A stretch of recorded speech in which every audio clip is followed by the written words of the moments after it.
The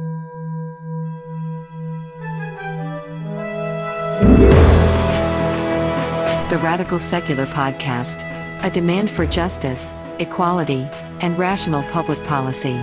Subscribe at YouTube, Apple Podcasts, and all the major podcast channels. Visit our website at theradicalsecular.com for articles, insights, and our complete library of episodes. Support us on Patreon and follow us on social media. Hello and welcome to the Radical Secular Podcast. I'm Sean Prophet. I'm Christoph Defoe. And I'm Joe Kipinti. Our topics today are labor and race in America. It's still astounding to me that these are not intimately connected in the public mind, and this conversation is a vital part of American history. The Civil War itself, after all, was about labor rights, specifically wages. Remember, slaves had jobs, they were fighting for pay. So, we're going to cover several stories today that tie these threads together. We'll begin with a conversation about the Netflix miniseries Colin in Black and White. Then we'll move on to discussing Chapter 5 in Heather McGhee's astounding book, The Sum of Us, which covers the story of the failed 2017 unionization efforts at a Nissan auto plant in Canton, Mississippi, contrasted with the much more successful Fight for $15 an hour campaign. Then we'll talk about the modern consequences of the devastation of the American labor movement. These go beyond low wages, long hours, and poor working conditions. The tragic loss of life from a tornado at an Amazon distribution center in Edwardsville, Illinois, and a scented candle factory in Mayfield, Kentucky, have drawn parallels with the infamous 1911 Triangle Shirtwaist Factory fire in New York City. But first, I want to remind you that if you like our show, make sure to subscribe, leave a review, check out our Patreon, and tell your friends to listen. New episodes post Mondays at noon Eastern on YouTube and all the major podcast channels. We also publish new articles regularly at our journal at theradicalsecular.com. Okay, let's get into the t-shirts. Joe, what do you have? Well, I thought this was just short and sweet and very apt for today's show. It says unity in diversity. Nice. Very, very cool. Not much else needs to be said. What's the image on there? It's basically kind of abstract image of two people and stars in the background. I see it now. Yep, very nice, very nice. Well, Christoph, what do you have? Sure. I haven't worn this shirt in a long time on here, and it's my 1984 t-shirt. So on the front, it's set up like a baseball jersey or a basketball jersey, and on the front it says 84, and on the back it says Orwell 84. And I'll just flip around real quick so you guys can see it. Yeah, that's very cool. That is cool. And so, well, the whole, it's got sort of funny play on Orwell, although there's really nothing funny about Orwell, especially given the world that we're living in these days. But I thought it was relevant today, because the Washington Post did a piece on Ron DeSantis down there in Florida. That's who I'm thinking. I'm thinking of the right person, right? He's just fucking terrible. He's Trump, but refined, and it's terrifying.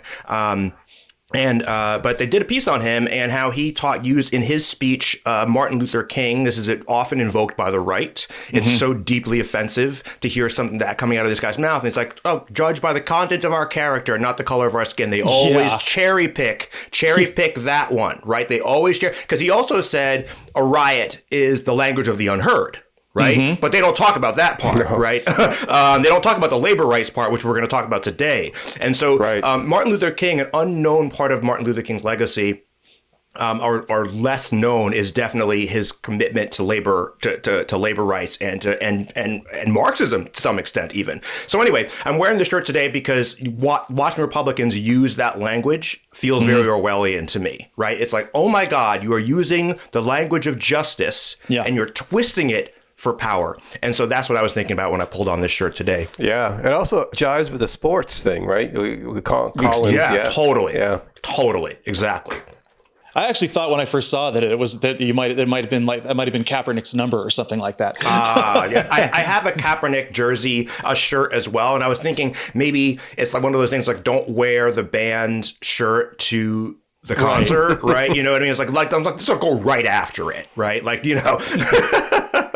Well, it's really apt because the GOP has become the party of Orwell. I mean, he's Definitely. Who they were talking about. They are the Ministry of Truth. 100%. All right. Well, my shirt is a little bit different. It's kind of funny. It says, technically, the glass is 100% full. Right, fair enough. Because 50% air, 50% water. And the reason I wore this shirt is because of sort of ongoing conversations that the three of us have had about how to respond to the sort of desperation of, the situation and responding to Republicans and the sort of lockout that they have in the Supreme Court right now and some of the other, where it just seems like gloom and doom. And then, I'm also thinking of, history is full of reversals and unexpected events and things that, we don't know how this is going to end. So technically, the glass is 100% full. I like that. I like that. I love it. All right. Well, before we launch into the show, I want to say that we know a lot of other important stuff happened last week, including some really horrific revelations that came out of the January 6th committee.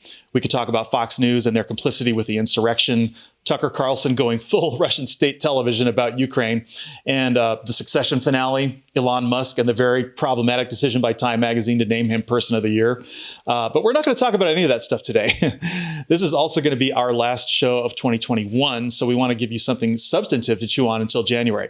All of us at The Radical Secular wish you the happiest of holidays, Christmas, Hanukkah, Kwanzaa, solstice, or whatever you observe. After all, this time of year is about your happiness and your enjoyment of the people you love, not some socially constructed celebration. So also, fuck 2021 and the horse it rode in on, and Happy New Year. Agreed. Yeah, Happy New Year, everyone.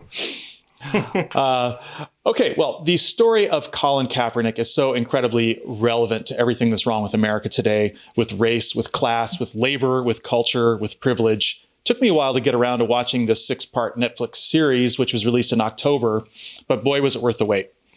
Starring the overachieving young actor Jaden Michael, the series traces the journey of a young Kaepernick from finding his black identity as the adopted son of white parents to his quest to play college football. I just can't overstate how timely and powerful this piece of television is. We will be discussing spoilers, so if you haven't watched this yet, this is your warning. Before I start getting into my own thoughts about the series, though, I wanted to give you both a chance to weigh in.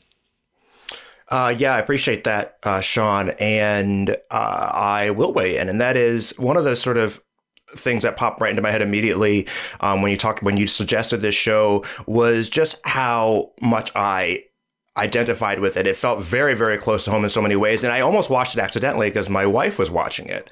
I think a lot of times I won't watch these shows that are specifically about blackness because I'm like, I feel like I kind of get it, or sometimes I just don't want to push that button, like I live this shit. Like maybe I don't need to go through the feelings. But this show definitely did. But she was watching it, and she does watch a lot of this stuff. God bless her soul, little G.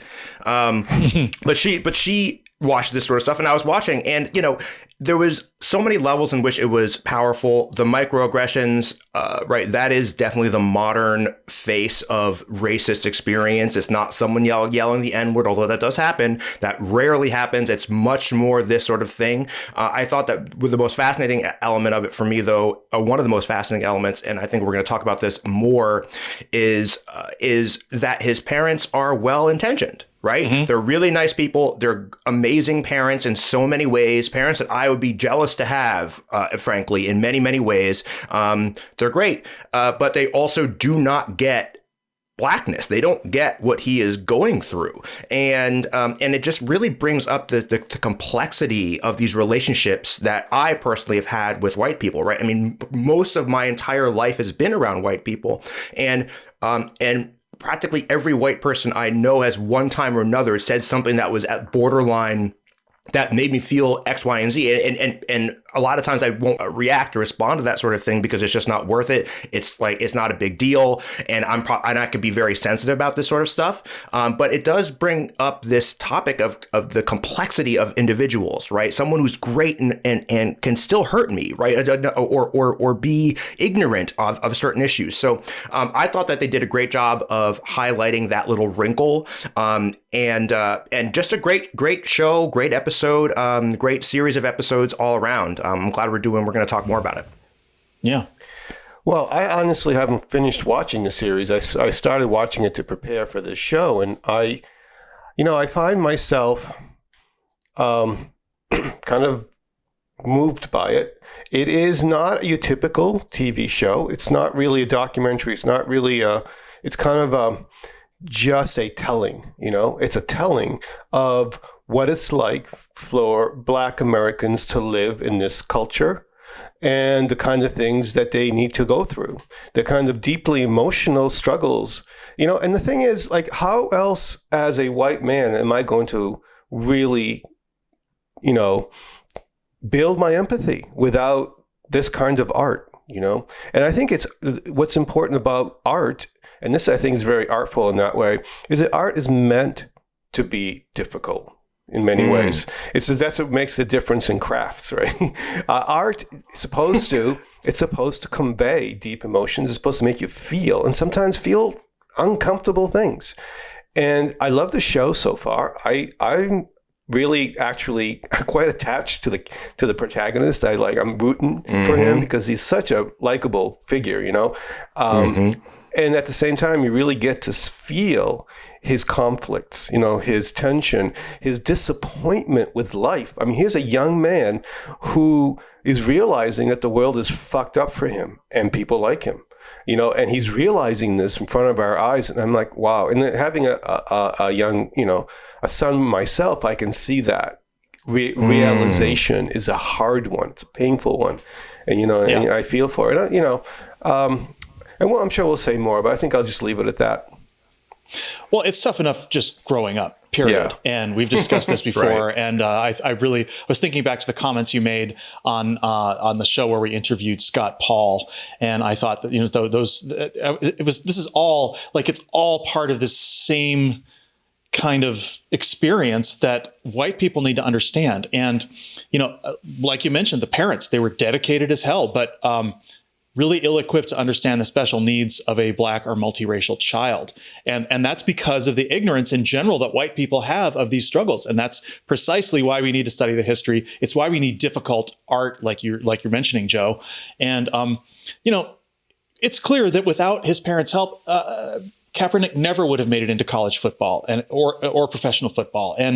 But they were just tone deaf to some of the things he was going through, like the hair, the insults, and the microaggressions, and just the impact that had. And I thought it was also really well done in the sense of the adult Kaepernick watching his younger self kind of from a God's eye view, with that screen in that room. And it was powerful, it was effective. And, there was some of these montages that were specifically took you out of the action, like the one about football players being sized up as compared to like slave markets. It was powerful stuff. And we need that. We need to kind of, because it was showing these things that were happening, and then kind of let's zoom out and see what the meaning of this is. And I thought it was great. Yeah, totally. Yeah, it's on so many levels. And to say that, Kaepernick was a star sports talent is a gross understatement. Yeah. I mean, he outperformed almost everyone he played against, and he was so good that even these obviously racist coaches had to give him a chance. And, being good at not one, not two, but three different sports, is something else. And I don't know, can you guys think of anybody else who's ever been that, multi-talented? Michael Jordan, maybe? Michael Jordan. Yeah. I mean, there are definitely a lot of athletes that could have played a bunch of different sports. I think the quarterback for Kansas City right now played baseball for a long time. A lot of times, right, a pitcher can throwing a really accurate, fast thing from one place to another, like translates from baseball to football. But to be this good, where you have multiple professional organizations courting you, or prepared to at least hear you out, that's remarkable. That's remarkable. Colin Kaepernick, and also just to have the will to do everything that he did afterward, right? I mean, that takes that kind of a drive and a push and a level of commitment that's really remarkable. Yeah. And it also goes to show that no matter how good you are, you can still be a victim of this, right? That great point. Yeah. No matter how rich you are or how big of a star you are, it doesn't matter. Because they just, the better you are, the more opposition you run into, because then now you're getting into the territory of like embarrassing white people, being better than white people at their own game, more successful. Right. Obama is a great example of this, right? He was like one of these guys who's just kind of good at everything and really good at that one thing, like speeches and, I don't know, just being a public person. So, and just brilliant on so many levels. I mean, that kind of stuff, being the black person, and I don't want to pat myself on the back here, but being a black person who doesn't necessarily embody some of the stereotypes around black people, right? Who speaks the way that I speak. I mean, it is a special there's a special kind of anger that comes from white men, especially on this sort of thing. So I can imagine somebody at the level, like real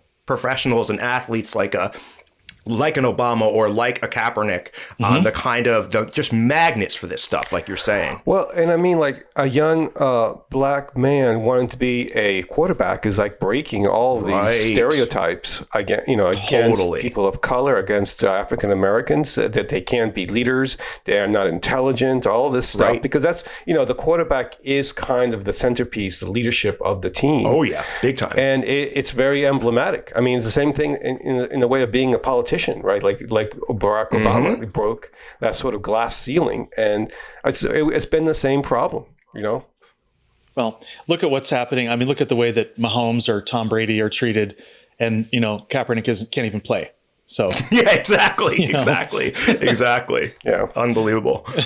Well, let's talk about in a little bit more detail some of the microaggressions and just really macroaggressions, terrible things that Kaepernick had to deal with growing up. And the first one, the entire first show was about the cornrows. And I never really even thought about it, but it was as a white person, that hair could be such a big deal. I've never thought twice about cornrows. I see a black person wearing cornrows, just like, well, that's just their hair, But apparently, I'm not like a lot of other people. Yeah. That's for damn sure, man. That's they had to pass laws, literally pass laws that said black people can wear their hair by their natural, consistent with their natural hairstyles, etc. So, I mean, no, you can't go in there with a mohawk probably, but I mean braids and stuff like that. This is the kind of stuff they literally had to pass laws to let black people do this. I mean, I remember when I was in law school, even one of the black guys I knew, he shaved before on campus interviews. He had dreadlocks all the way down to his butt. Shaved them off, right? Just because that's changed, by the way. Yeah. And that's something that's really remarkable to watch culture change in real time, which is what we've seen during this Black Lives Matter drive. Like really, culture change in real time is remarkable. But yeah, that they had to pass laws. Yeah, you can really see it. And the thing about cornrows is it was also in the show and in real life associated with being a thug, right? That whole thing. And that word, Colin Kaepernick highlighted it in the show as being a very key term that's used to really squash people. And that's the new N-word. Yeah. That's the new N-word. It definitely is a new N-word. I mean, that's what they throw around all the time. And also, like I've said previously, the new racism is, oh no, it's black culture that I have a problem with, right? That's the new overt racism. That's the new in your face racism. No, it's not about that. It's about culture. It's about culture. Yeah, okay. Right. Total BS. And it was really good because that was another one of those zoom outs that he did, in where he zoomed out of the action to do that little section about thugs. And great, just so educational. I mean, it's like kids should be watching this. Kids in school, white kids need to see this, For sure. Okay, well then the police stop. Oh my God. Oh my God. And just the way that happened. I mean, we've seen it. It's now a stereotypical thing that happens, and about half the time black guys die. So yeah. Well, yeah. I mean, that's when you cross the threshold from microaggression to real danger, right? There was so much hostility towards this young man in the show by white people in the air, and it was really actually very hard for me to watch. It was painful to watch that much, to see that much hostility towards this, this beautiful human being. And I was awful. And I think more people have to watch this stuff because you cannot grasp it if you're not exposed to it, right? And it's not intellectual, right? It's not an intellectual understanding. It's a hardcore understanding of the gut and of intuition, of the emotions. And so art is for a lot of people, the only avenue to start to get this stuff, because they don't experience it themselves. White people don't experience this in the same way. Not. I mean, yes, of course, everybody can get bullied. And there's a lot of white children that got horribly bullied and are still being horribly. All of that is true. But this has a particular flavor that speaks to so much more, right, than just being bullied. It's about a whole legacy. It goes back for several centuries. I mean, and it's all related to that. And you can't make that equation, right? No, and like when I was growing up, okay, so I grew up, I was in a cult, and my parents were the cult leaders, and we had a home that was a large mansion in a very rich area of Colorado Springs. And so I did go to public school for the first, until the middle of third grade. I got pulled out. But I was there and for 2.5 years, and I was this weird kid from the cult, and I was bullied as a result of that. But it wasn't because the color of my skin. That's right. So even though I was bullied and I had that experience, okay, it was not because of who I was. Like if I could think to myself, well, if I wasn't a cult kid, maybe I wouldn't be bullied, right? Right. It's an immutable characteristic, right? That's the language we use. Like, right. It's you're not being bullied specifically because of your immutable characteristic, right? That's important. Yeah, and there's another aspect to that. I mean, you can't change your skin color. You can change your religion, right? You can change aspects of that you can get bullied by. You can change your clothes, but you can't change who you are, right? And as an immigrant, when I moved to this country in a middle-class neighborhood in Boston, I experienced some pretty intense prejudice myself as a child. I really did. A lot of microaggression, a lot of overt aggression. I got beat up several times, right, for being an immigrant. I was the only one that I ever knew that was born in a different country. Any child that I ever met in this. Now, of course, now I'm sure the city has changed, it's more diverse, but at the time it was very white and middle class and working class. So I'm watching the show, and it's happening here in front of my eyes, and I'm seeing I have that young child empathy that I can relate to, and for me, I remember, even though I was beat up several times and threatened and all that, that wasn't the worst part of it for me as a kid. What really brought me down was how it affected my life on an everyday and subtle acts of biases that were constant and relenting. And I think this is what the show is showing. This is what African Americans experience in their lives on a daily basis, and white people just don't get it. They don't see it unless you've had a particular experience. Now, I was ridiculed for my cultural affectations, and I was, picked on by the teachers. I was always the one that got in trouble when there was a fight, right? And all that hurt. But what really affected me in the long run was that I was deemed intellectually inferior by my teachers in elementary school, and I was institutionally treated that way. I was placed in rudimentary classes, and I had to struggle my way out of them my whole, all through high school and middle school. But the difference is that at some point I just became white. I wasn't an immigrant anymore. I don't know how it happened, but it just happened, right? And so, all that kind of just disappeared. And I know the difference, right? I know the difference. There is a big difference. Been an immigrant from Somalia or something like that, right? So it's then like I never would have shed it. Right. Well, and sometimes when I'm watching these kind of shows, I try to put myself in the frame of mind of a right winger and how they're going to see it, right? And they're going to look at some of the stuff that was on here, like the hotel lobbies and the way that like in some cases they're passing out ice cream or apples, and Colin is refused or he's accused of stealing, or when other white kids are allowed to horse around while the black kids are being told to be quiet, even when they're not making any noise. And some of these scenes, they seem contrived, okay? And I think that a lot of right wingers will look at this stuff and go, oh, that's just made up. But that's because they didn't have the experience. And I'm looking at this going, I have to understand that even my reaction to thinking, oh, this might be viewed as being contrived is a product of, this having never happened to me. Those are really great points, Sean. And I do think that in the show, they were really deliberate about how these things happen, right? They're like trying to really showcase how these things happen. So to that extent, and it's a show, right? There's going to be some drama infused in there, but your point stands, and that is, right, these issues are very real. They seem comically not like, come on, people aren't really like that. Right. But no, people really are like that. Right. And again, like taking a little off the top for Hollywood drama, fine. Mm-hmm. But the core of what's being talked about there is absolutely right. And this goes, and you mentioned also, Sean, about the right-winger response to this sort of thing. And in general, whenever I had a right-winger on one of those videos that we did about the show where we talked about microaggressions, Scott, Paul, and I, and some right winger goes like, just shut the fuck up or grow the fuck up. So really, there's different levels of it. First is it didn't happen, right? Mm-hmm. That's the first one. And then if you have proof of, and usually most things end there, right? Because it's hard to prove this sort of thing. Right. But even if there is proof, then it's like, well, it's not what it looks like, or it's not what you misinterpreted it somehow, right? Yeah, or they didn't mean it that way. They didn't, right? They didn't mean it that way. That's the next fallback position, right? And then, and the final fallback position is like, well, just anger and fuck, right? Like once that's the third one where it's like, no. Here is documentary evidence of what happened, and it's like, fuck you, you wuss, you snowflake, like that. Is sort of the last bastion of like, well, we have nothing else to say, so I want to make you feel shitty about that. So I think that a right winger watching this would go through that process.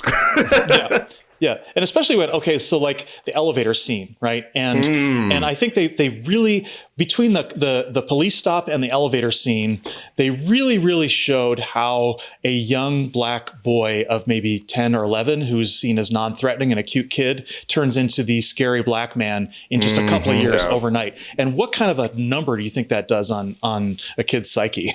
Oh, yeah. That is like, and I think one of the elements that is sometimes people forget is that it's not just people think black people or especially black men are inferior in various ways. It's also inferior and dangerous, right? Mm-hmm. And I think one of the biggest things that is hard for white people to I think grasp is the idea of walking around always thinking that everyone tends to see me as a threat, right? Mm-hmm. Like in the first instance. And again, even progressives who are really thoughtful and really care about this stuff, like there's like so many years of cultural programming that we're all living with, right? That's sort of really built in there. So even if you think, yeah, that's just another black guy, but like there's probably some part of your mind that in the first instance was like, a little bit afraid, a little bit of X, Y, and Z. And I can say that even and I know that because I can say it about myself, and I am black, right? Yeah. And I really am into keeping an eye on what feelings I have and what emotions I have and being very precise about that. And I see that flash in my own mind as a black person. Well, this is one of those things that was another example of the God's eye view that Kaepernick showed in there was the doll experiment with the white and black dolls. Oh, thank you. Right? That's a great. Yep. Yeah. I'm glad you brought that up. Educational stuff. I mean, it's a documentary, it's a drama, and it's racial education, just all wrapped up into one. That's why the series is so great. And for me, it made me think, like I said before, I became invisible because I just became just another white person, right? And I wasn't an immigrant anymore, and I could see the difference. But there was two ways. Like, I know we're going to talk about Heather McGhee's book later, but I think this is relevant here. One, she talks about the racism in the working class, right? Mm-hmm. And there are two ways for people to become white. In a way, there has been historically in America. One is to bond with other whites and be even worse, right? To like be even more racist to show that you're really white, right? And that happens all too often. It's part of our culture. And what Heather McGhee teaches in her work is how that dynamic is a key avenue for racism and bigotry in the working class. And I'm really glad we're talking about her work, and we will be later today. Of course, the other route is to take my own experience and use it to build empathy, right? And then later join the struggle for justice. Now, why did I do that? Because that's what I did, all right? That's what happened to me. So it made me think about it in the show. What was it about me? What was it about me that I was able to take that better avenue? right? I think the right amount of empathy is kind of the secret sauce here, right? We have to feel others' pain in order to truly understand the suffering of others. We just do, right? And but at the same time, it, like you said, have said, Christoph, many times on this show, it matters greatly that white people ally themselves with anti-racism cause. It matters greatly that men ally themselves with women's rights. All these things matter. So we have to figure out what it sort of helps people do that. I remember in high school, I had this wonderful teacher, a history teacher, who was also my track coach. And he kind of saw the struggle of things. I think he recognized me struggling a bit and he recommended the book Black Like Me from 1961. It was a journalist, John Howard Griffin, who sort of talked about his journey in the deep south of the United States after changing his appearance to make himself look black and what he experienced. Oh, wow. Honestly, I don't remember. Unbelievable. I don't remember the details of the book. It was so long ago, but I do remember that book affected me in a very profound way. I could identify with the widespread acts of discrimination that he documented in the book, and I could feel them because I kind of felt them too, right? So perhaps that was a seminal experience for me that allowed me to choose this better social justice course than become a hater, right? I don't know, who can say, but I know that art matters greatly, books matter greatly, films matter greatly, and I think this show, Colin in Black and White, helps us understand this experience. And it's a painful show, but it's also very liberating because I think we can feel the joy of liberation when it comes in large and small ways too. We can feel the unity and fellowship behind justice and community and unity. You know what, in the end, is worth every bit of pain you experience because there is power behind this show, right? And shows and art like this. And even sometimes when some of the well-intentioned white people, like it showed some real impact there. Like, for example, when his friend stuck up for him that one time, and versus when he tried to stick up for himself, whole different deal, made a much greater impact. And I think that was a great illustration of how white allies can be really good. But also there was a terrible scene where the hotel manager came up to him when he was in the swimming pool, tried to pay him a compliment by telling him he was one of the good ones, which is actually one of the most cutting, horrible things that a white person could ever say. So offensive. So, and then there was even the parents, like, okay, Colin's mother reacted negatively. He gets this gorgeous black girlfriend that he takes to the homecoming dance, and his mother practically won't even look at her picture or her at all, and tries to set him up on this date with this horribly ditzy white girl who he doesn't have any chemistry with at all. And so it was just... it's interesting that you say that too, right, about the mother, because her response is kind of like, she's surprised. She's like, oh, she's beautiful, as if that's surprising, right? Like, how could a black girl be gorgeous, right? And so that is, I think, really interesting, and that connects to something that also that Scott and I were talking about several weeks ago, and this idea of like, right, black people, I'm just not attracted to black people, right? You know what I mean? Which is just like a mind-boggling thing to say. But like, so it's sort of like you said, Sean, like cutting in like, but it is not like an outright racist insult to me, but it's a roundabout one. And in some ways it's cutting, and that will usually come from not the KKKer, not some asshole online. That would have come from somebody who's supposed to be my friend. Right. Or the parent, or the mother. The mother in this is case, his mother, right. and she, I think what that exposed to me is that all this time, even though she had a black son, she was thinking of him as white. Right. You know, in a way, Yeah. She was thinking of absolutely. him as a mirror image of herself, right? And then seeing, he's going out with this black girl. He's not white. You know, it's like, what? You know, it's just, it was. It's really interesting. And again, highlights this complexity that, right, of how people are. It rarely are people all one or all something else, right? And there are cases which is that's more likely than other cases. So Donald Trump is just a garbage human being. He really, really is a garbage human being. But most people are much more complex. And like you say, right, she didn't see this woman, this mother, like obviously loves this kid so much. She would do anything for him, but still she can't get it. And by the way, that just sort of bulldozes the excuse of like, well, look, I have a black cousin that can possibly be racist. Exactly. Right? You know what I mean? Which is just like, what are you talking about? It was really skillfully done. I'd really like to actually kind of hear from Kaepernick's real parents, and just kind of like, it would be really interesting to have interviews with them and hear how this, and what they thought of the show, even, and their own portrayal on the show, whether they were involved in the show. I just find that all super interesting. Because have they changed, right? Had they seen? They must at this point, right? I mean, come on. Yeah. Yeah. And I'm sure that a lot of people on the right would watch this show and they'll just be angry at it, right? They would be, they would angry. Reject it. They would, call it whatever they're going to call it, some horrible names, or accuse it or whatever.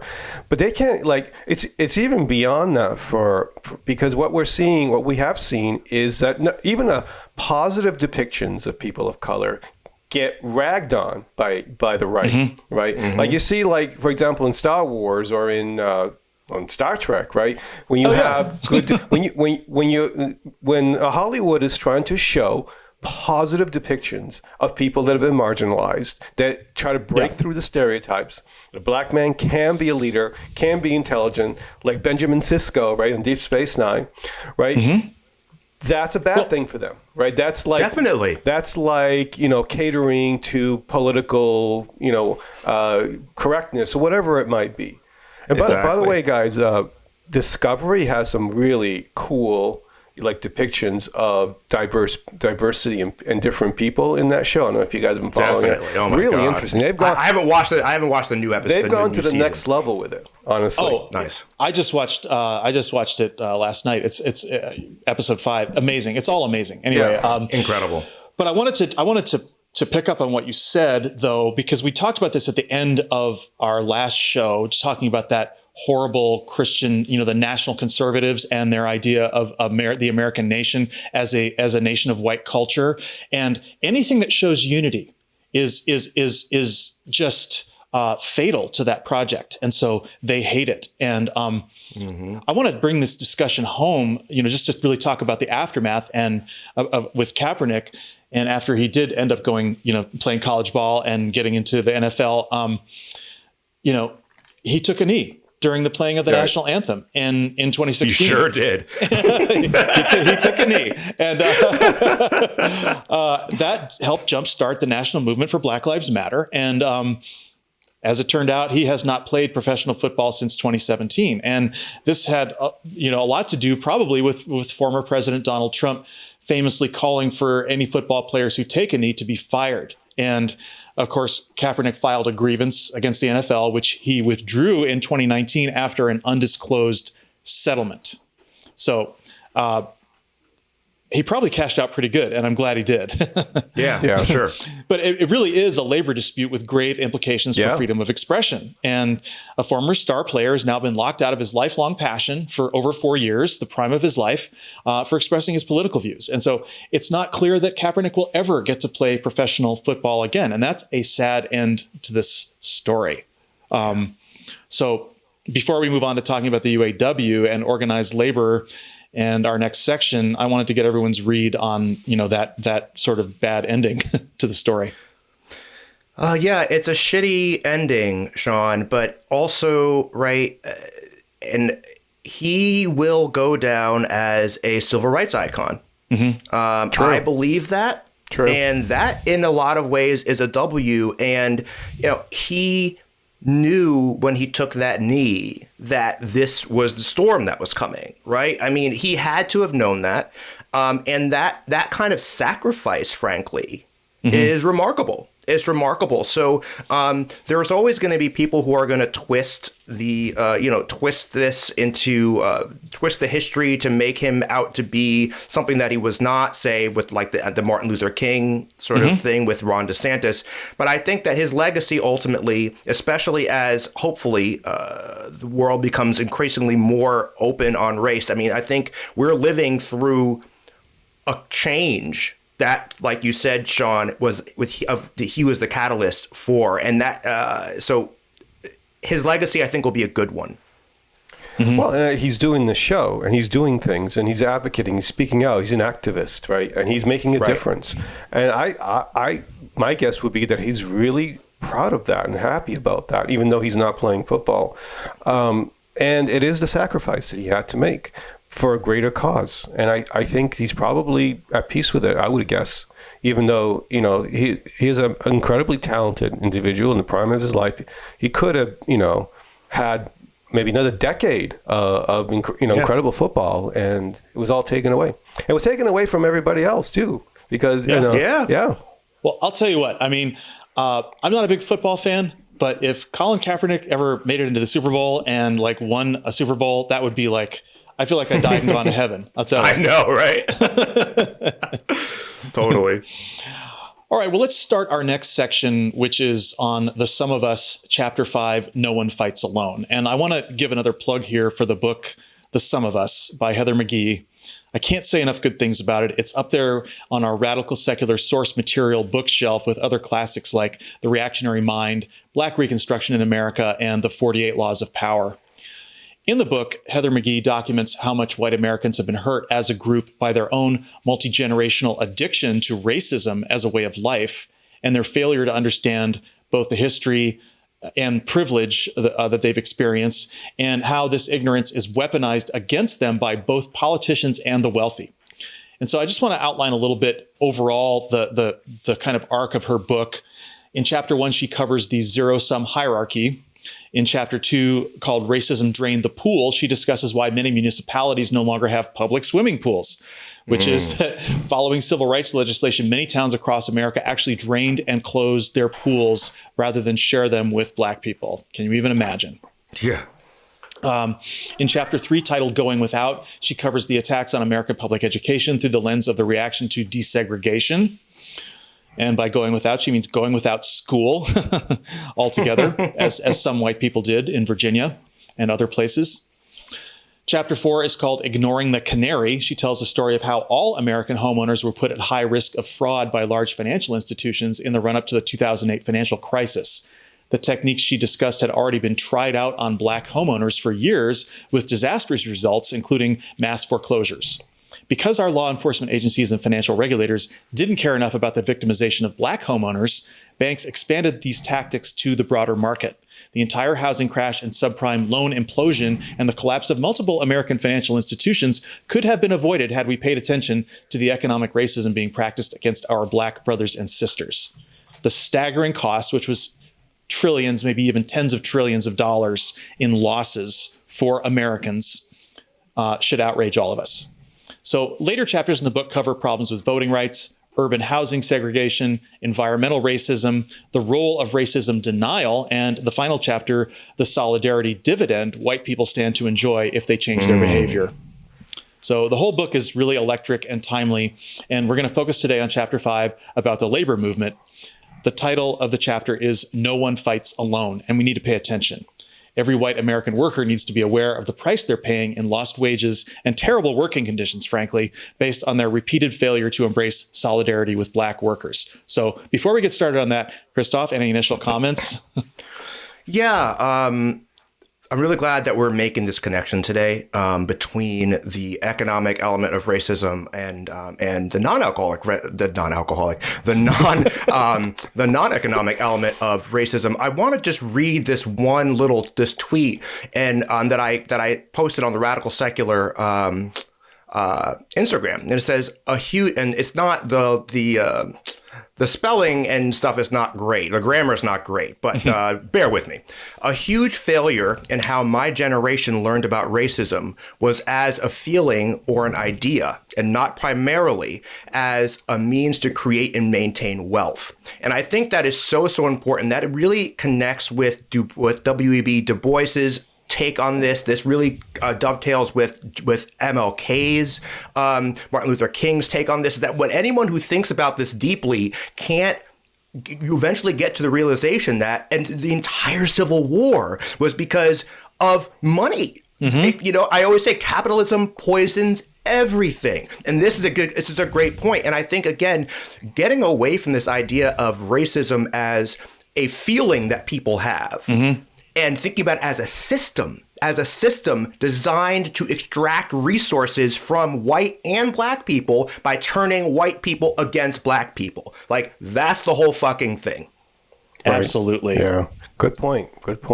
I mean, it's a form of internal colonialism, really. If you think about it, I mean, it's the same dynamics that you see in colonies being controlled by colonial powers. You divide and rule. You extract for your own benefit. And so it's happening, we see it happen all throughout American history. And then what you get this mutually reinforcing dynamic between emerging capitalism, right? And the slavery that was, in the early part of the 19th century. And then you get basically an evolving industrial capitalist model that arises from a lot of the same sort of ideas about human nature and about people and about justice that were integrated in the slave system. And even though it all fits together, it's like American capitalism still has that flavor. And, and it really does. And this is why this country is so much worse than other developed nation in providing services for people. And we are so much worse than any other country. In fact, there's a lot of developing countries now that have better safety nets than America does. And so why is that? And I think a lot of it has to do with that bigger picture about racism and about how about this colonialism within ourselves that we've colonialized. We have our subalterns. We have all of it, right? And we got to confront it, right? Right. Well, there's also watchdogs and gatekeepers, right? So anytime anyone starts to try to address any of these problems, there's immediately I don't know, these guys just seem to work 24/7. Anytime there's another attempt to reframe workers' rights or to try to reduce racism in any way, they will slap it down. And that's the whole CRT psyop is one of those things. Yeah. We were starting to get consciousness taking place in schools, in universities, to really talk about these histories and to talk about how they've hurt everyone. And nope, bam, got to slap it down because it's economic. There's money to be lost. That's exactly that's it's just, it makes you think Marx was right? And I'm not actually a Marxist. I'm not a communist, but my point is that his focus on labor and that relationship, the relationship between capital and labor, it's not everything, but it just cannot be overstated. The power dynamic there and who has power and who has leverage is so fucking critical. Well, listen, W.E.B. Du Bois, one of the smartest people, became a communist and ended up at the end of his life going to Beijing, right? So, he determined that this could not be fixed within the American system. I hope he's wrong. I hope he's wrong too. Well, I mean, we are going to be talking about unions here. And I think that it's good to get a broader perspective first. I mean, unions were my focus as an undergrad. I did my honors thesis in the UAW, which we'll be talking about. My knowledge is limited, honestly, because there's a lot I don't know about what's happening today. I really do want to learn more about it. I think the best way I can help here is to try to start this sort of frame this discussion by looking at the bigger picture, like colonialism. Why do we need unions in the first place? Why must we delve into history to understand the present? Those kinds of things, right? Those bigger questions. And if you don't mind, I'll just take a few minutes to do that. Go for it. All right. In all of time and in every corner of this world, there have always been those who hoard and take control of resources, right? So it's really starting off really basic here. And certainly this has always been true of large-scale societies. There are small-scale egalitarian examples to the contrary. But in terms of all the empires and powers that have shaped and continue to shape the course of humanity, that is absolutely true. The only time elites don't have near absolute power is when there's a populist resistance that has wrestled away some of that power. And that moment of freedom only endures when it becomes in some way established in systems or institutionalized somehow. And there's really no greater example of that in the last 2 centuries in unions, right? Unions, though they are flawed in many ways, are crystallized democracy, really. They really are. See, in our country, in America, we have been conditioned to believe that democracy and rights apply only to the political, right? That's always been a strain of thought. Citizens have political rights. Done. We're done with that. And economic equality is akin to the ways of our enemies, the communists. We don't want to talk about that, right? Social equality is, well, this is a country that needed, as you guys said, this country needed a brutal civil war to end the institution of chattel slavery, right? And this is a country founded by genocide and ethnic cleansing of the original inhabitants of 2 continents. Mm-hmm. Seriously. Social equality has been a great challenge, to say the least. So the things have combined together, right? By making it all about only political rights, American discourse and practices tend to divorce the political rights from social and economic ones, right? This is the discursive strategy that's won the day. It's job one for the true American elites to keep these things as separate realms, because we don't want that unity, as you said, Sean. And then, of course, they're not. They're the same, right? And that's what we need to discuss here. The only way we're ever going to see justice or seek a universal equality, universal justice, is to understand this connection, right? This is what we're talking about today. Racism, class, gender, all that stuff, it's intimately connected, right? The same is true for equality. Unions are precisely an instrument of that union, or can be. The union of everyday people for the purpose of justice and fairness, and that's why they've been hammered. I want to just interject something really quick there. And that is, I saw this question. I was taking a survey the other day, and it was trying to get, it was one of these values tests. And one of the questions on there was, which is the more important value to you, freedom or justice? Right. And I'm like, how can you be forced to choose? Right. I mean, what exactly do you, if justice isn't your priority and freedom is, what do you want? What kind of injustices do you want to be free to commit? You know, it's preposterous. A great point. You tautological. You can't separate the two at all, right? Justice and freedoms go hand in hand. They are integrated. The only time you can separate it is if you distinguish between people, between the powerful and the powerless. Then you can have freedom for the powerful and imprisonment for everyone else. And that's how you can separate it. But if you want to have universal freedom, they're one and the same, with justice and equality, honestly. Yeah. And so, if you divorce the political from the economic and the cultural, right? If you ignore the other social dimensions, what happens is eventually even political rights get hammered, right? This erosion is precisely what we're witnessing today, literally, right? Because we have not been able to really address economic justice and social justice, we're now seeing political justice being eroded, right? Yeah. Well, if you're destitute, you can't really exercise your rights. That's right. That's absolutely right.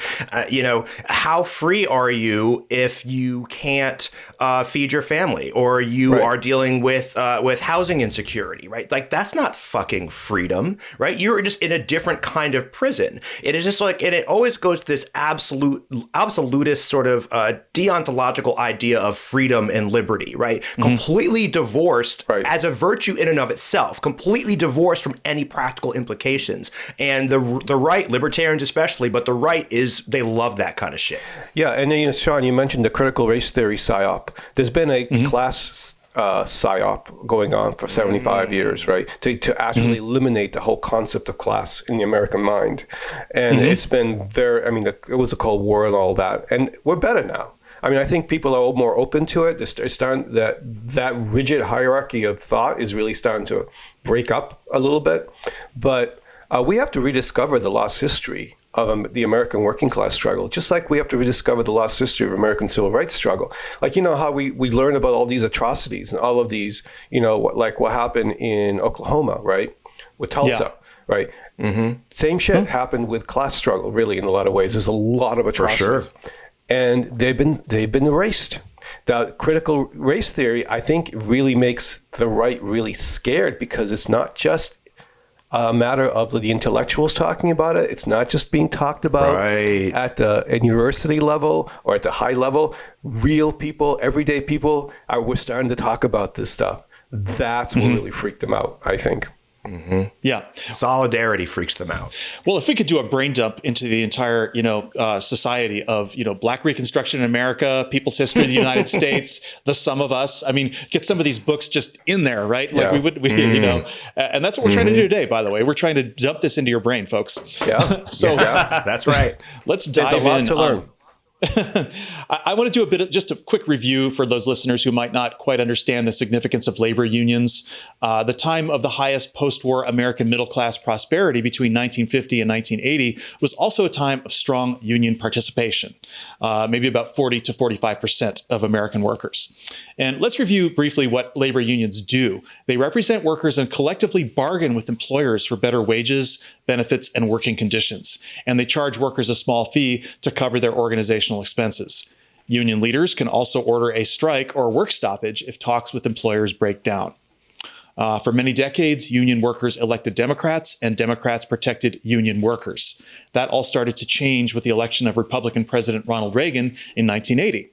In August of 1981, President Reagan summarily fired over 11,000 striking air traffic controllers who had defied a court order, and in so doing, he crushed and decertified their public sector labor union known as PATCO. In a move that can only be described as ham-fisted and spiteful, Reagan also banned these fired workers for life from any federal employment. Some were allowed to reapply after 5 years, and President Clinton lifted the ban entirely 12 years later in 1993. But the damage was done. I mean, less than 1,000 of the fired air traffic controllers ever worked in that industry again. And can you guys even imagine a president ruining 11,000 lives and 11,000 families just to spite workers who were holding out for better pay and working conditions? It sounds so much to me like a Donald Trump move. I was going to say that was the sort of the next thing as it popped into my head. Like that, the only other person I could see who would do that so deliberately would be that man. Yeah, I mean, he's the guy who famously said wages are too high. It's like, well, thanks a lot, What a crazy thing to say out loud. It's the same as Colin Kaepernick not being able to play football anymore. It's the same strategy. You just exile people from their jobs. Yeah, and I can't understand how white Americans can't put these threads together and recognize that there's an arc from the PATCO firing to Kaepernick to every other heavy-handed labor, anti-labor, the right to work laws, Scott Walker, Donald Trump, Andy Puzder, like these people. I mean, they're horrible. And well, because they couch it in nationalism and religion, right? That's what happens. And the American the white American culture. Right. Mm-hmm. Exactly. But this PATCO firing, it was really a shot across the bow of American labor unions, who at that time still had a lot of power. And since then, in the 40 years since then, the real death blow has been these so-called right to work laws that are now on the books in 27 states. Okay, many of these laws predate Reagan, but since 1980, more states have become right-to-work states, and some have written the laws into their state constitutions. And the impact of these laws has been complicated, and it varies state by state. But the upshot in general is that in practice, they mean the right to work for less. Mm-hmm. And they're insidious. They hamper union organizing by tightening rules, making it easier for corporations to fight and block unions, doing things like preventing unions from requiring non-union workers to pay union dues to represent them, even if they benefit from collective bargaining, right? Because remember, when a union takes on a corporation and gets wages increased, that's going to benefit all workers. It actually helps increase the prevailing wage across the board. And so in a lot of ways, non-union workers are sort of free riding on the efforts of, and just bare knuckle tactics that have been used against workers, and even to the point of slaughtering workers who are on strike. I mean, this is the history of the labor movement in the United States it's like a whole nother civil war. Yeah, definitely. And the other thing I would add, Sean, is that in this period that you mentioned, post-war period till about 1980, unions also became a legitimate part of our society. They became legal. Yes. Collective bargaining became a thing, right? before that, they weren't. I mean, like unions were illegal for the longest time, Right. and then these right to work laws and that states, what they're doing is they eroded that legitimacy, right, at the legal status. Yeah, absolutely. Can we talk about, by the way, the Orwellian nature of right to work? Exactly. Right? Back to my shirt. Right. It's one of those unfucking believable. Right to work. That is just such unbelievable. That is Orwellian as all hell. I can just see George Orwell in his grave saying, "Oh, that's pretty good." Yeah, that works. It goes along with what you said because, about conservatives appropriating Martin Luther King and appropriating W.E.B. Du Bois and appropriating other social justice warriors, right? The right to work is one of the most basic rights that was in the Soviet Constitution and that's in the Constitution of a lot of communist countries. So here the Republicans go, lifting language from the Soviet Constitution. Unbelievable. To promote capitalism. Unbelievable.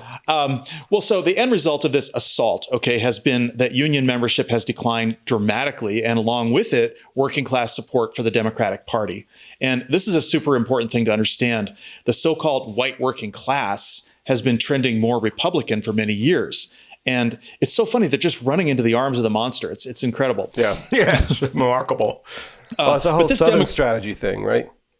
That's a big part of that. Yep. Yeah, well, but this is the thing. It is such a bill of goods they've been sold, and this demographic group elected Donald Trump in 2016, and we're about to discuss. This was not a coincidence. Labor and politics and race have been entirely interconnected since before the Civil War, and you can't talk about the labor movement in America without talking about the absolutely ferocious multi-decade efforts by corporations to prevent union organizing, to prevent unions from ever gaining a foothold. They fight every unionization vote at every plant as if it was the fucking apocalypse. Yeah. And there's a whole industry. You can find this stuff online of consultants, attorneys, propagandists, security contractors that modern corporations now employ to intimidate workers and to sway them against unionization, even when their actions skirt or even violate directly federal labor laws. Today, 1 in 5 unionizing drives results in the company firing workers for organizing, even though this is expressly illegal under federal law. Somehow they get away with it. I don't know how. But we know that this entire corporate anti-union drive is about wringing out some fractional percentage points of additional quarterly profits. Like you said at the beginning of the show, Christoph, it's just fucking greed, damn it. Definitely. All this misery, all this conflict, the lying, the manipulation, the oppression corporations commit against their own employees by keeping them among the working poor could be eliminated if investor expectations were adjusted and companies just committed to paying better wages across the board. If you think about it, if everybody had to do it, then that would now just be the way it is. Instead of them trying to constantly just wring out pennies, pennies per share every quarter, and Totally. grind people into the ground. And the money's either going to go to the people actually doing the work, or it's going to passive investors who are usually already much wealthier. And I just can't think of a more salient social justice issue than this fight between labor and capital, paying workers a fair wage. If workers aren't unionized, they have literally no one fighting for them. Employers are free to exploit them. The government often doesn't protect them, and increasingly, they're facing downward pressure on their wages because they're competing in a global market against much lower paid workers who also lack union representation. So I think there's a great deal of evidence that when workers are in a union and they're paid more and they're treated with dignity by being given health benefits, time off, family leave, pensions, and the other benefits that go along with representation, productivity goes up. Absenteeism goes down, work ethics improve.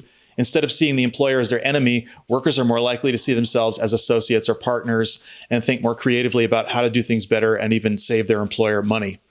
And unions also prevent employers in turn from setting policies arbitrarily or firing workers out of spite. Unions can help employees file grievances over racial or sexual harassment.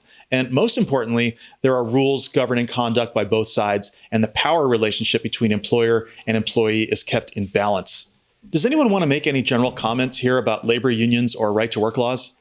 Yeah, sure. I mean, what I want to say here, so that's what it is meant about political economy, right? Not just politics or economics, but this intersection of power that comes precisely from the way the political and the economic institutions work in conjunction with each other. You gave a lot of detail, Sean, about the nitty-gritty of this, how power flows and functions in unions to support people, right? You can see how that's tied together at that level, but it's also tied together in all levels. Guys, it's like, the term working class, you know how it's like marked as a radical lefty term? It's almost like commies use it, right?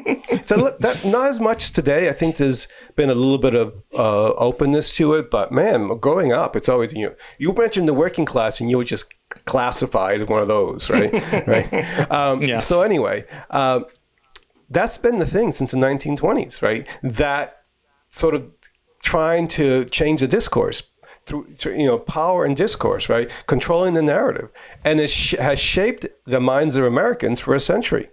That laden term, right? Working class, what does it really mean, right? The class of people who work must work to survive and have a life for someone else, right? Those who work for owners. That's the working class, right? It's not hard.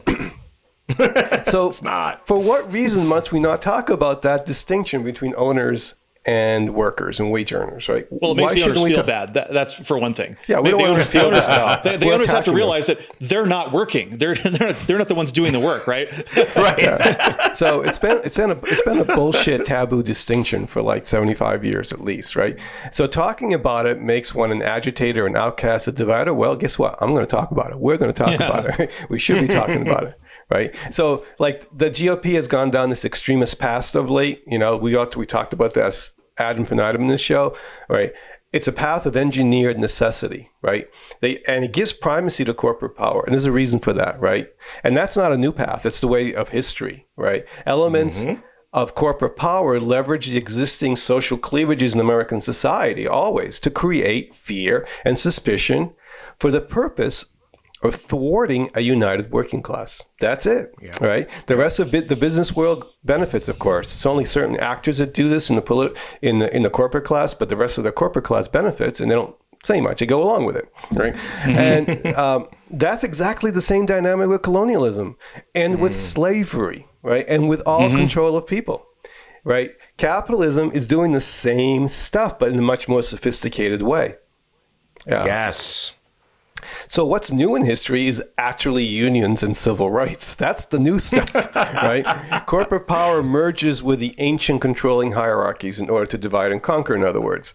And the GOP's been doing this before our very eyes. That's what they're doing, right? Fighting against critical race theory and all that stuff. That's all it is, right? If we want to fight back, we need to reinvigorate the institutions of resistance that help create this moment. Right, this post-war moment, a better world, unions and civil rights. Right, that's what we have to do. They're this one and the same in the end. Right, so that is the reason why the point of the corporate and the GOP spears are aimed there. Right, there's a lot of racism in America. I mean, there's a lot of racism in this country, and it's very easy to cleave people along those lines. And honestly, the only way to go forward for economic justice for everyone is to take that weapon away, right? Racism does hurt us all in a very direct and profound way. Racism keeps us all as wage slaves. And I use that term directly, right? Because we are wage slaves. In this incredible technological time, we've made all this incredible progress. We no longer need to be. We no longer need to be. Did you know that John Maynard Keynes, you guys probably knew this, right? Probably the greatest modern economist in the 20th century, right? Predicted in 1930s that in a few generations, workers would only need to work 15 hours a week. So it would be by the 1960s, I guess, right? That's a stunning number. It just is. Yeah. 15 hours a week. I mean, and we work 40, 50 plus now. And we see this worker productivity has tripled since 1980, but wages have remained the same. So we know exactly what they did. They took those hours and they stole them from the American people. Absolutely. They did. That's right. That's right. Under the right political economy, it's very possible for people to work much, much less. We know this, right?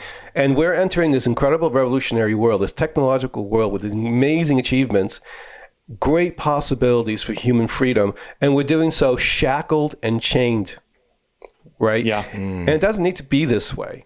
You know, when Karl Marx said we have nothing to lose by our chains, that famous line, he was talking then to 19th century factory workers who lived under brutal conditions and control and subjugation. In the 20th century, the middle class status made, for a lot of people, certainly white people, it made wage work more comfortable, more tolerable, even in some cases likable. Unions played a huge role in that. And when unions began to also organize people of color, right, because people of color were growing as a demographic, they were becoming more and more part of the workforce. That coincides when unions started to go down, when they were attacked. You know, it's not inconsequential, right? We're moving backwards, back to those 19th century conditions in the U.S. As union membership is a shadow of what it once was before, as you mentioned, Sean, right? Yeah. The fix was in. Yeah, absolutely. And I just want to add quickly, and thanks so much for that, Joe. I think that there's a lot of, I think you're right. And I just want to just highlight here that power balance in these relationships is the whole fucking thing, right? And this idea that if we just let corporations do what they want, that they'll do the right thing, or that everybody will benefit if we just deregulate and let corporations do what they want. I mean, we have now witnessed, we're living in what that looks like. What that looks like is an increase, lots of worker productivity, very low worker satisfaction, stagnation in terms of wages, and wealthy people getting more powerful than ever. And I also just want to mention quickly how, yes, that economic power undermines political power ultimately, right? When it's too concentrated, those things, like you say, Joe, are inextricably linked. You cannot pull those things apart. And the last thing I want to say is that my friend Nilu, she started an organization called Pangea, which is an immigration rights firm or a nonprofit organization. And she's going to come on the show in January. And I bring her up because what she really wants to talk about, what she's really excited to talk about, is that she has structured a relatively flat organization, right? It is not in the typical structure that even that's certainly not corporations, but even most nonprofit organizations run. So it is a very worker-centric, very flat organization. I cannot wait to hear her talk about that, because that is what we could be living with, right? That is the view of a non-tyrannical sort of vision of the workplace. So that everybody stay tuned for that. Sounds great. And that is right down the center from the very, very beginning. Okay, from the very beginning when we started this show, we have been about flatter hierarchies. And if you talk about that video, Always a Bigger Fish, that was such an inspiration to us. Totally. Okay, this is exactly, I mean, chapter and verse. What we're talking about here is the difference between economic democracy and political democracy. And so that's right.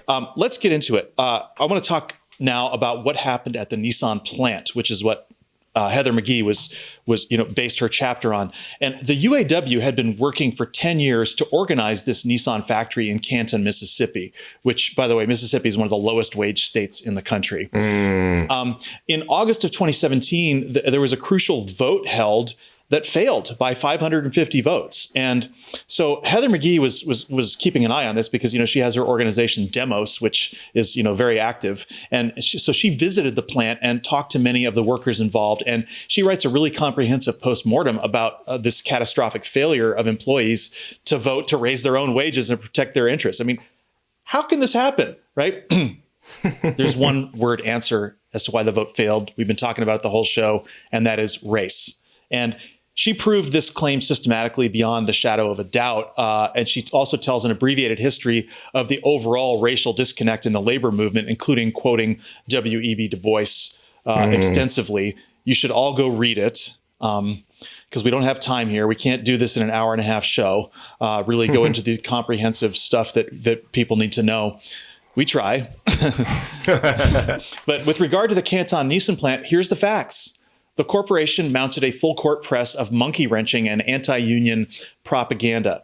Number one, they accused the union of representing only weak or lazy workers.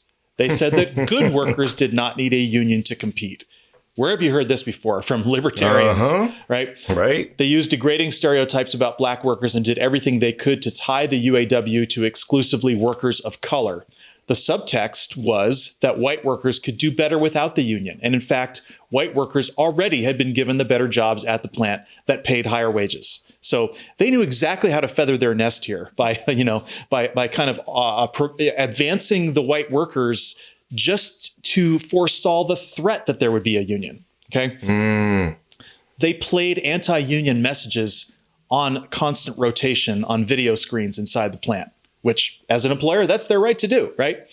They can make you watch or listen to whatever they want. And unfortunately, these messages included threats that if the workers unionized, Nissan would close the plant and everyone would just lose their jobs. So, they're hanging this over their head. And they also sent leaflets to workers' homes, which were, paid for by the Coke industry-backed activist groups, which I guess they just have these things ready to go, but to fight any unionization drives. But in this case, they included specific threats to the workers who had apparently leased company vehicles under a program that they had, that the company would repossess their cars. So, and the workers with the company vehicles were mostly black. So these are very effective techniques. White state and local politicians were rallying and railing incessantly on radio and TV against the union drive, calling it a disaster, an economic disaster. Number 5, pro-union white labor organizers were targeted by the company and by other anti-union whites. They were harassed, browbeaten, and threatened at work and elsewhere. Many eventually changed their allegiance and their votes. Now, this intimidation of white allies is nothing new. We saw it happen, during the drive for voting rights, where you had the white guys who were registering black voters who were murdered. I mean, this is an ongoing thing. So I want to read now a quote from one of the black workers at the plant named Melvin. He tried to reach out to his white coworkers to try to find common ground and solidarity for better pay and working conditions, but it didn't work. I thought this section was particularly poignant, along with the comments of another black worker named Earl. So here's the quote. Melvin said, "You find out what you have in common, the common ground. And whenever you're tired and they're tired, it's the same. We bleed the same. We get tired the same. We sweat the same. When it's hot, you're hot. You just find out the common ground. And that's how we reach the white workers. Some you may not ever reach. Some, they look at me and they just look at me like you an N-word, no matter what. And this union organizing stuff, we have to be some of the most insane people, because you take even the most racist, the most hateful people, and you're willing to put your job on the line to fight for them. You understand? We have to be losing our minds. So it doesn't matter. The ones that hate you the most are the ones that you fight for the most, and you care about them the most. You keep them close to you. But this is how you deal with your white coworkers. They are people too. Hey, look, they got kids, you got kids. Y'all just find that common ground. When Melvin finished speaking, there were plenty of nods around the room at the Worker Center, but Earl was less confident that white folks wanted to share any kind of ground with him. He said, "If we all have better pay and better benefits, maybe now I can buy a house in Deerfield, a white enclave in their area," he said, eyebrows arched. "Maybe I would move in next to an old Miss Law grad, and Saturday morning when he comes out to get his paper, I'd be there watering my lawn. Maybe I'll be able to demand better education for our kids."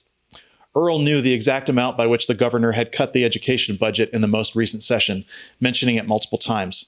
The governor just cut $5.3 million from the education budget. The union could have fought that in the State House. End quote. Guys, I mean, isn't this just tragic? It sure is. What I'm reminded of right away is the two approaches to civil rights, right? You have the Martin Luther King approach, you have the Malcolm X approach. I don't mean to be so binary about it, because obviously it's not that simple. But that is a little bit of, and so you have hope.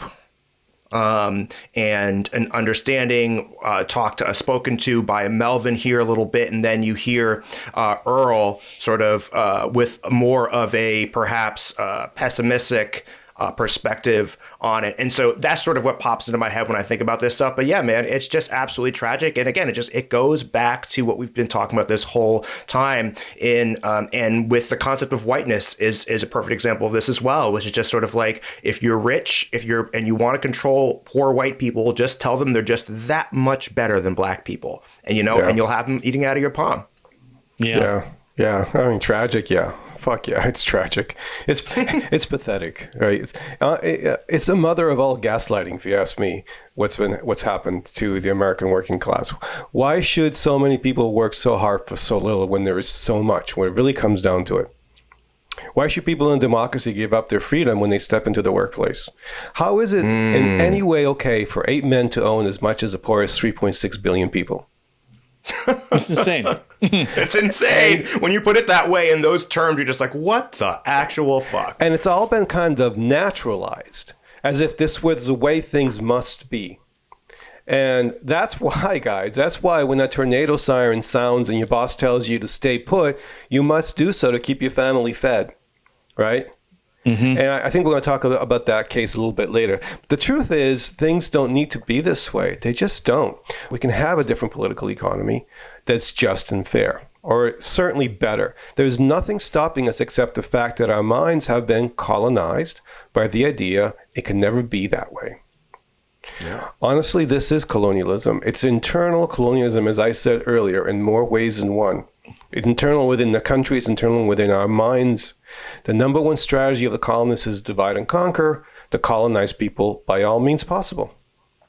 Yeah, and I think we really need to keep that phrase in mind, internal colonialism. It's one that I hadn't That's beautiful. heard Yeah, before. that's really good. Mm-hmm. That's really good, dude. That's really good. Yep. Okay, well, there's obviously a long, successful history of this, 500 years of colonialism and more, but specifically with regard to white and black labor. And in reading this chapter, I had to become aware of yet another untold story of an American massacre of free black people. And we can add this to the Oklahoma massacre and the Wilmington massacre and about 20 others or 50 others or 100 others that, we can't even name because we weren't taught. And there's nothing that white America hates more than successful black people. I mean, there is, unless they're entertaining. Yeah. It's okay to entertain, right? You could that's okay. But as long as you just don't say anything about being black, then it's okay. Yeah, well, this particular situation it's horrible. Okay, it occurred during the Civil War in New York City in July of 1863. It's referred to by historians as the Civil War draft riots. Basically, companies had been pitting Irish immigrants against free black workers in New York City for decades, and constantly threatening the Irish workers that they would fire them and hire black workers who were willing to work for less. And the conflict got so intense that the Irish used to routinely throw bricks at black people on the street. And this wasn't universal. There was an Irish labor organizer, Daniel O'Connell, who was an abolitionist and who hated that this was going on. And he worked tirelessly for decades to try to unify the blacks and the Irish so that this kind of thing wouldn't happen. But the animosity kept building, and in July it boiled over. And this is a quote: "More than 1,000 Irish immigrants in mobs attacked the black community, including children in an orphanage." The logic of the massacre, as much as one can find logic in a mass atrocity, was the zero sum. The Irish rioters didn't want to go fight in a war that might free millions of black workers to come north and compete for their jobs. End quote. Oh, man. Man. And you can think, again, this is stuff that we didn't ever learn. We never learned that there was a draft for the Civil War. We never learned about this kind of labor, these labor disputes. Yeah. It's just like, and I got an AFL-CIO scholarship for writing a paper about the history of labor in high school, and I didn't even touch any of this stuff. So this is almost like hidden knowledge, and I just find it staggering, the tragedy of it. According to McGhee, the black population of New York City declined by 20% after the massacre as black people fled the city in fear of their lives. Yeah. I mean, it speaks to what you said, Christoph. I mean, it's just like when you're close in the hierarchical scale, you're only one step above, you look down at people as really brutally the next step just below. There's been actually there's been psychological studies that show that, right? And that's kind of the thing. You pit people against each other that are at the low rung of the hierarchy, and you pit them against each other. You let them fight for scraps. It's all about resources and threatening, and that's zero sum game. Why, again, I just want to repeat this because it's so important. Critical race theory is being attacked across the country today because the truth is coming out about these atrocities to the general public. And white people just don't want to hear it. I mean, in general, I'm not going to say universally about all white people, but there are certainly a lot of white people that just don't want to hear it. It makes them feel bad. They don't want to feel bad. Right? It comes down to that. Right? But the real history is being spoken finally. It's a history many people are desperate to keep obscured, and that's why they're doing it. They're attacking the truth. But only the truth can lead to reconciliation, right? Yeah. I guess they just don't want reconciliation. They're being told, even white people who might want to come to terms with all this stuff, it's like they've got this siphon hose into their brain from Fox News, and they're being told, no, you can't allow for this history, because if you do, you're betraying your own people. Yeah. They're literally being almost like pre-inoculated against doing because there's a natural upwelling of sympathy like that happened with Black Lives Matter. A lot of white people got out there in the streets, and now it's just been this retrenchment again where white people are being told, hey, if you give them any sympathy, you're betraying your own tribe. Yeah. And the zero sum element of this is so critical, right? That you mentioned in that quote, Sean, because that's what these folks are told, right? It's like, it's as if it's a literal pie. And that if you give more pie to a black person, that means literally less pie for you. And this was used I was struck by that because they did this with the Irish and the blacks in 1863. And this is the same fucking thing we're talking about. I mean, the thread is woven through all of this. And again, it's just the easiest thing to do is to turn two lower class folks against each other. I mean, it's an obvious divide and conquer strategy. We've been saying it the entire show. Yeah. Well, I want to finish up with an example of a successful campaign, which was the fight for $15 an hour drive, which it began in 2012 in the fast food industry. And since then, many cities across the nation have actually raised their minimum wages to $15 an hour. And California, Connecticut, Illinois, Maryland, Massachusetts, New Jersey, and Washington, D.C. have followed suit at the state level. So what was different? Well, for one thing, it was inclusive. It encompassed white progressives from the Occupy Wall Street movement and the Black Lives Matter movement. And in its appeals to workers, the Fight for 15 movement specifically mentioned white workers in addition to talking about marginalized communities. And here's the kicker. The Fight for 15 made a big deal about discussing the solidarity dividend, and it pushed back against the employers' divide and conquer tactics and racial messaging by stressing the fact that there are over 3 times as many white people working at low wages as there are people of color. That's not something we think about, right? That's right. And you can say the same thing, by the way, about prisons, right? I mean, in raw numbers, there definitely was more white people there, right? So, right, the criminal justice system is disproportionately abusive to people of color, but it is abusive in general. Yeah. Everyone is suffering under this, right? Poor white people are also getting arrested and families being ripped apart. I mean, it's the same fucking thing. Horribly. Yeah. And it's really, when you come right down to it, people make this all about race, but it is absolutely about poverty, Fundamentally, that is the bottom line, because as soon as you don't have enough, it's so easy to be told that person is why. It is just so easy. It's so easy. And people who have spent their entire careers doing this, there's literally lobbyists that you can pay to come up with these arguments and these ideas to undermine unions, to undermine protest.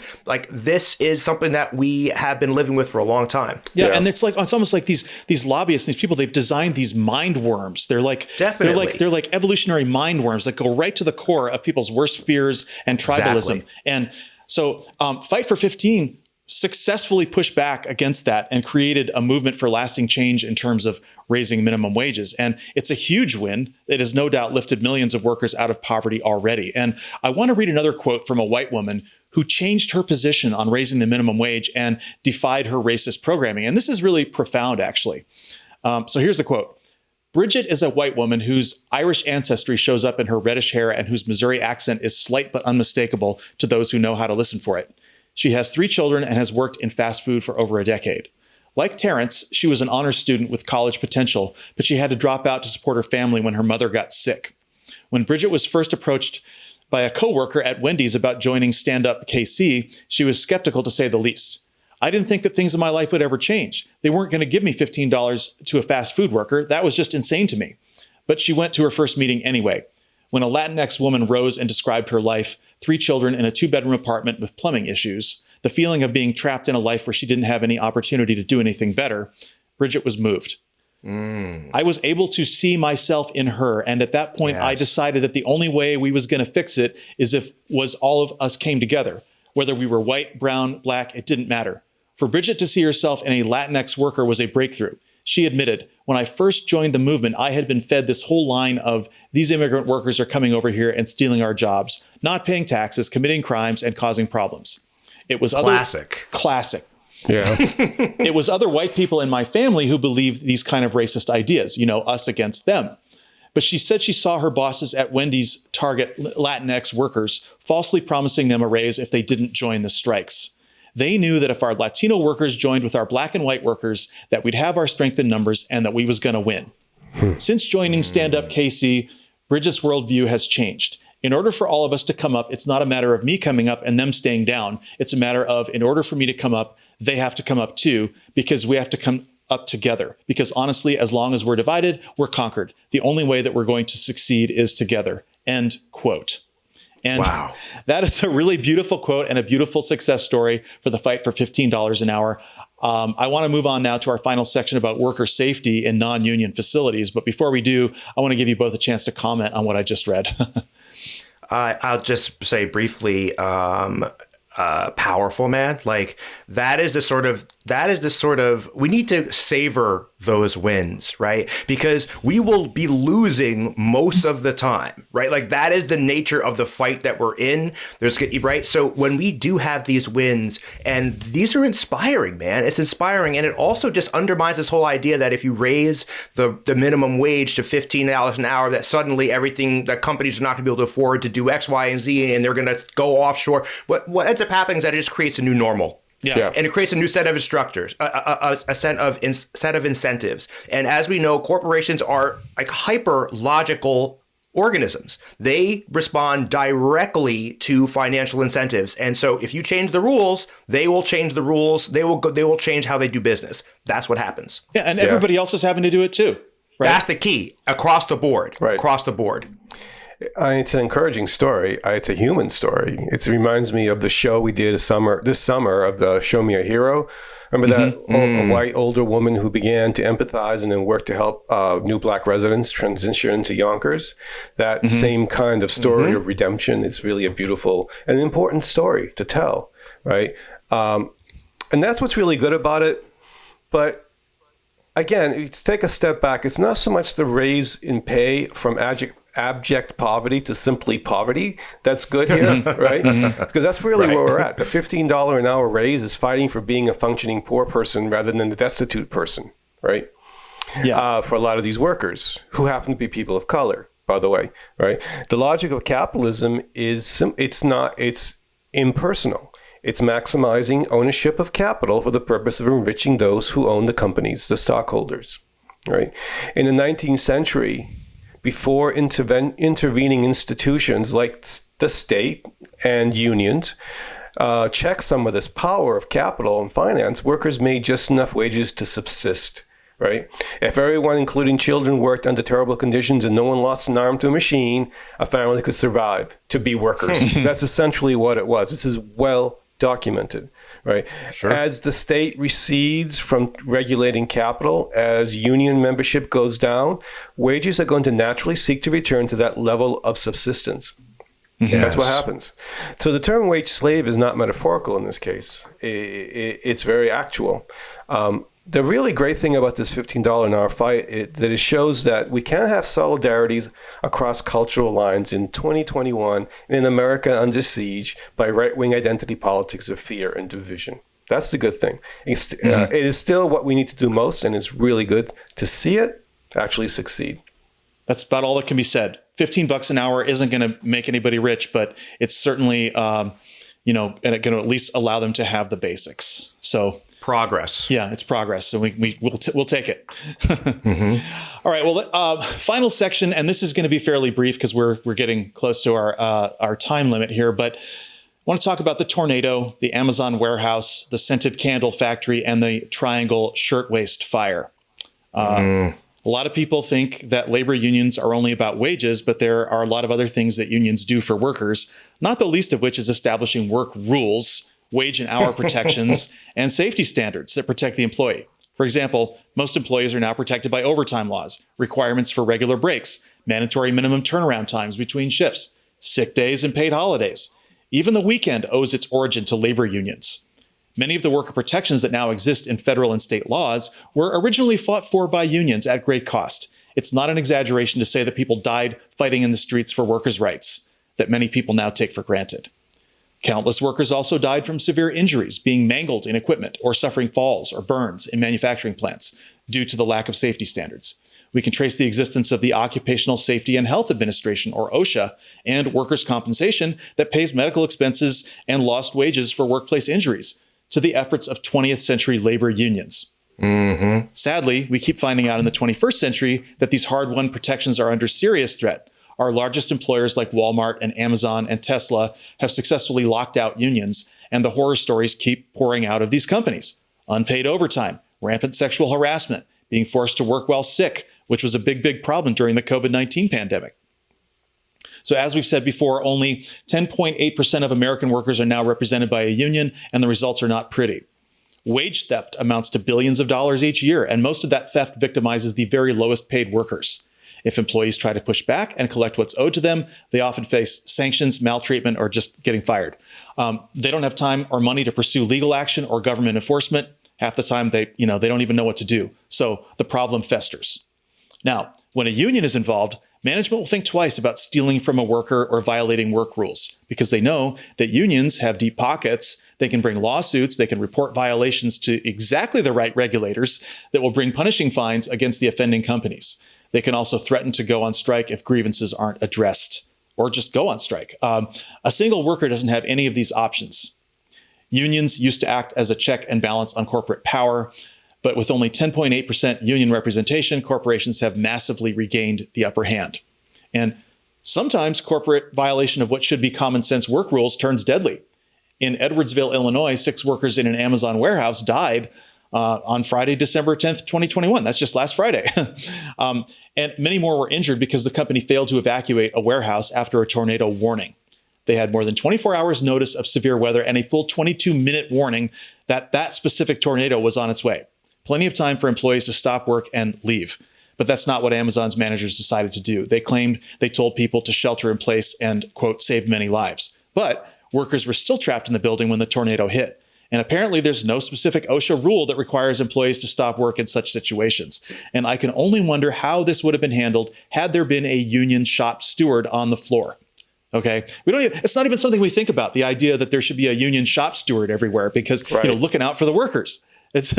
No one can control these natural disasters, but what we can control is how we prioritize our responses to them. It's clearly a busy time during the holiday season, and there's a lot of pressure for Amazon to ship packages. And it's easy to see how that might have made managers hesitant to put worker safety first. So, you guys want to comment on any of that?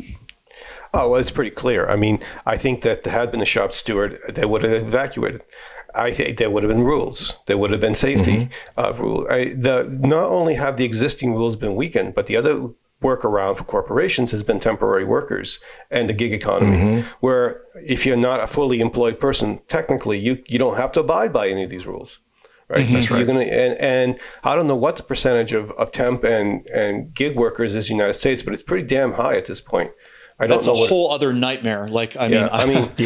We could talk for an hour about just that. Exactly. So really, like I said, pre-World War II, FDR, the people, pre-social safety nets, you go to work, you didn't have any protections, you lost a limb, your lungs gave out because of the smoke, you were out of luck. You became a pauper, your family starved. That's the kind of world that we lived in. This is why we have these safety rules now, right? This is what happened in the 20th century. And ever since this neoliberal, fiasco from Reaganism and Thatcher onward, it's been a pushing back against that, a weakening of safety rules. And this is what we get. We're starting to see the same thing happen that was happening before in the 1920s, right? These factory fires, these horrors. It's not surprising. Yeah. No, it's definitely not. And the pendulum has swung way back the other way, to the point where the protections are just being eroded. And what really bothers me is that it's sold on this idea of, oh, you're going to be free to make whatever decisions you want. That's why, you want to be a gig worker so you can control your own destiny. Yeah. But again, it's just complete bullshit of like, right, what kind of freedom do you get if you have no security, if you have no nothing you can count on?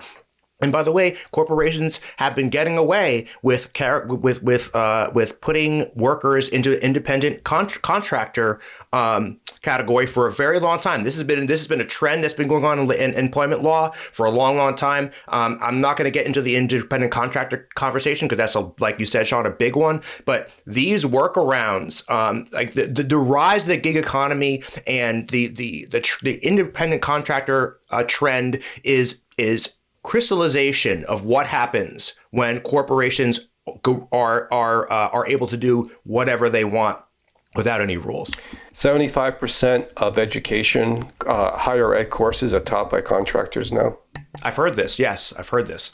It's insane. I mean, and what they do by they're actually offloading responsibilities. They're putting more of a burden onto these workers, but they are appealing to their sort of mentality of wanting to be in business for themselves. Exactly. Which is a lie. It's a lie. It's one of those. Talk about euphemistic bullshit, right? The 1984, right back to that, right? It's like, come on, what a scam. You're going to tell these people that it's all about their freedom and like the American spirit of entrepreneurship, but really you just have a shitty job that doesn't give you anything. Yeah. It's unbelievable. They're just turning them into chumps. Yeah. You know? And the other dimension to this is that making people fearful and uncertain about their future is a way to control them.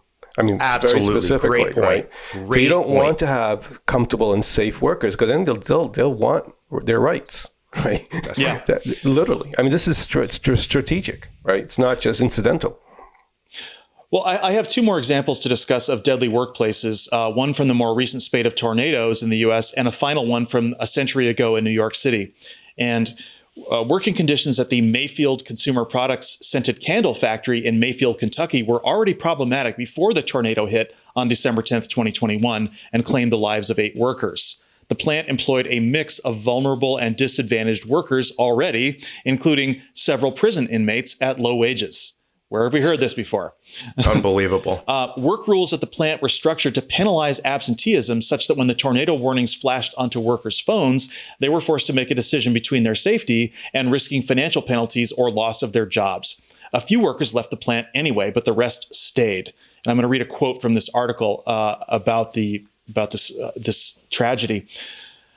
Attorney William Davis, based in Lexington, described the Friday night situation at the candle factory as a, quote, modern-day sweatshop due to workers wishing to go home as the storm system approached. Management at the factory caused, oversaw, and facilitated a shirking of decency with regard to duties of care, and faithful employees are now injured or dead 2 weekends before Christmas, Davis said, end quote. Now, old story. The constant tension created by capitalism between life and property. It's tempting to say that we should always choose life, but in practice, the lines are never that clear-cut. People need paychecks to live, and if we want them to be clear-headed about safety, we have to make it financially safe for them to stay out of danger. And it remains to be seen how much culpability these managers have for the deaths that occurred. Court cases are likely to drag on for years. Yeah, it just goes to show, right, like this, that juxtaposition I think that you brought up is super important, Sean, between life and property. And it just goes back to this whole thing of like this false concept of choice, this false concept of freedom, right? It's like, yes, you may technically have the choice to leave that building or stay. Of course, you technically have that choice. But as a practical matter, right, you do not. As a practical matter, I have people that are depending on me. I can't make that decision. And that pressure it's immoral. It's unethical. And this is exactly why you need a cop on the beat. You know, you need a cop on the beat. Yeah. And of course, these tornadoes, they're dramatic, but this is happening at a very subtle level, a very day-to-day level all the time. A lot of workplace safety is being undermined. I mean, think of black lung disease has come roaring back in the 2000s, right? It's unbelievable. And because they cut these safety measures in coal mines, and all of a sudden all these workers are getting this horrible disease that we really had a handle on until they changed the laws back. Again, this is happening everywhere. And Joe Manchin's getting rich, right, with his coal dividends? Yeah. I mean, you guys remember the video? Yeah. Oh, my God. Don't even go there. But remember at the beginning of the pandemic with meat plant workers, right? And what they went through? Like, they had, mostly immigrants, mostly people who couldn't speak English. I mean, and they would just... They were forced to work. And hell, a lot of them caught COVID, and a lot of them died. Didn't some governors actually order the meatpacking workers to stay at their jobs, even though they were at risk of COVID?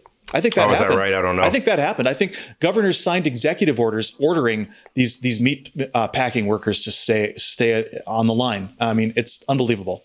I'm not at all surprised by that. That sounds very plausible to me, which tells you everything you need to know about the GOP, modern GOP. And then there's the whole dimension of worker owners reaching into people's personal lives again and demanding that they do things outside of work. Like there was a clear-cut distinction in a lot of labor negotiations and contracts that once you're out of that job, it's your life, right? And you punch out. Right, and your corporation does not control you anymore. But a lot of people now, they have to constantly be working because of their smartphone. They're always on their email. They always have to be on duty, and people are working a lot more hours than before too. Right, you have to work 60 hours a week. A lot of people instead of 40.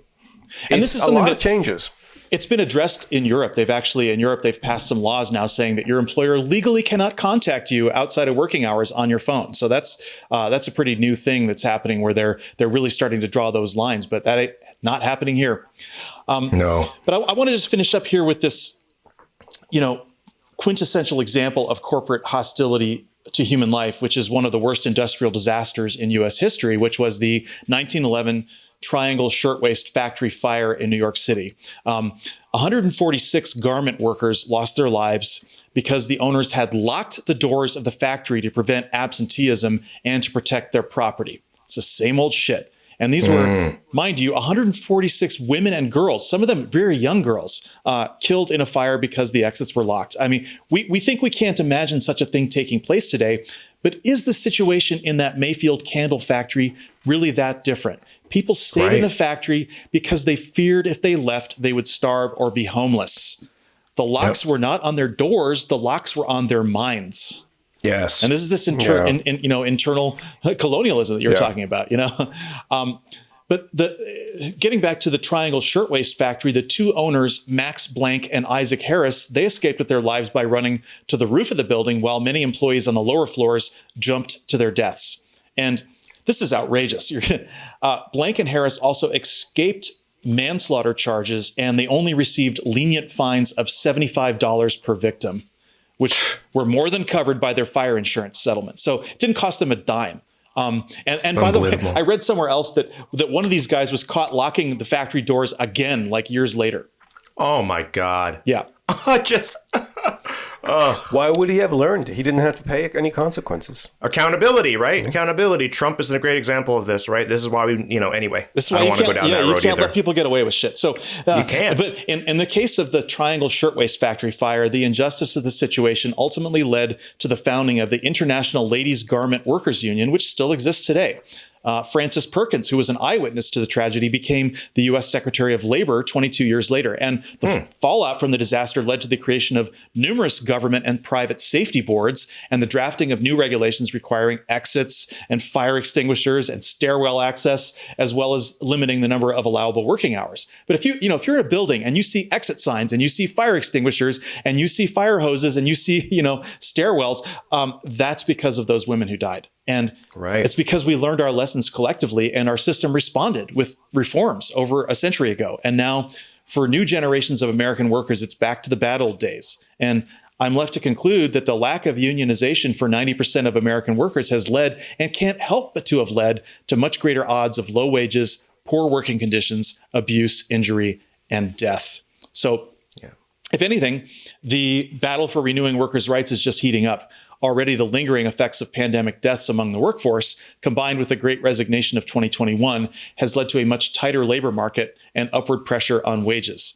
Even in absence of labor unions, workers are now in a much better bargaining position than they've been at any point during my life. And companies are being forced to give signing bonuses and much higher pay and better working conditions just because of supply and demand. And of course, they hate it. Capitalists are really used to dictating terms to workers, and they can't stand being on the other end of that bargain. So, it's an interesting historical footnote that the same thing happened in Europe following the Black Death. One silver lining to pandemics is that because they kill workers, they tend to shift the balance away from capital and back toward labor. The Black Death led to higher wages that lasted about 40 years. There were other less salutary economic consequences of that plague that are beyond the scope of our show today, but I've included a link for your further reading in the show notes. By the way, just as a side note, the show we did last week on abortion, this is also a logic there too. They want to, I mean, there is specific concern that we're not having enough children so that the labor force is being hurt. It's refusing, blocking women from having abortion is one solution to that. And I know it sounds cold-hearted, but it is part of the logic, the calculus of this. Did you hear Elon Musk? I mean, he basically even Elon said Musk that is saying it. He's saying, if we don't have more babies, our civilization is going to die. Well, maybe he will have to pay higher wages, and that's what you get to. All social justice is economic. Yes, exactly. There's a theme to our show today. Yeah. Well, so COVID-related labor shortages provide a unique opportunity for the labor movement to become revitalized in America. It's time to organize once again. And this time, unions have to push the solidarity dividend and make their central core message about racial unity among workers and gender unity as well, by the way. Absolutely. This also has the potential to improve race and gender relations across the board. We all hate the idea of us versus them thinking, but what's important to the labor movement is that it's the right us and the right them. Corporate America has succeeded for centuries at dividing workers into an us and them conflict that hurts all workers. Workers need to realize that Black and white and Latinx workers are all us, and it's the capitalists who are the them. So that's the message of Heather McGhee's book, The Sum of Us. It's a brilliant title, and it means what it says. The sum of us can beat the corporations and the wealthy, and we can also beat racism and hateful politics forever if enough of us choose to do so. So with that in mind, any final thoughts, gentlemen? Well, I think the good news is that private union membership in the U.S. rose for the first time in a while from 6.2% to 6.3%, right? That's good news. It's been going down consistently. So maybe that, and you mentioned that the 10.5% number, but that's for all unions, because I think public sector unions are like 1/3, 33% like that. And private sector unionization was at 38% half a century ago or so, right? So it's gone way down. And that's because, public sector unions have done better because the owners are governments in those cases and not corporations. And they're more, they're more interested in people's welfare. There's a huge geographic disparity as well. The Carolinas, for example, are at 3% unionization, right? Which is typical of right-to-work states. A resurgence in unions would be fantastic for all of us. And for the private sector, we are near rock bottom. So, we have nowhere to go but up, really, at this point. So how do we do that? We get involved. Unions need support. They ask for it from consumers and voters all the time. Do what you can in those ways. Pay attention to worker actions. Pay attention to candidates' positions on unions. Be an ally. If you are young, consider becoming a union or a community organizer for a career. Why not? I mean, Obama did it. Right? Also, let's be encouraged by what is causing this reaction on the right, this retrenchment.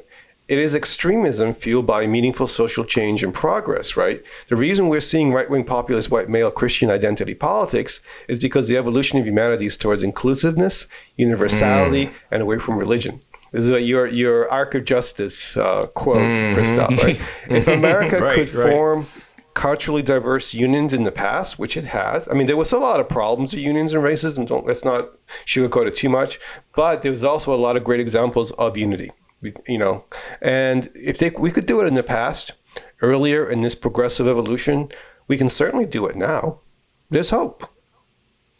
Yeah, I like to think there's hope, man, as I said last time. And, I think my final thoughts on all of this is just the basic concept, right, that you cannot separate economic issues from race issues or political issues in general. And that, W.E.B. Du Bois had it right. Marx had it right in many ways. Right, that the project is an economic one fundamentally, and so hopefully in this show we've connected some of those dots. I like to think that we have. Yeah, well, thanks, Christoph, and thanks, Joe. I really great contributions all around. And remember, listeners, if you like our show, make sure to subscribe, leave a review, check out our Patreon, and tell your friends to listen. New episodes post Mondays at noon Eastern on YouTube and all the major podcast channels. We also publish new articles periodically in our journal at theradicalsecular.com. I'm Sean Prophet. Thank you for being here. Happy holidays, Happy New Year, and remember, wherever you are, you can always be radically secular.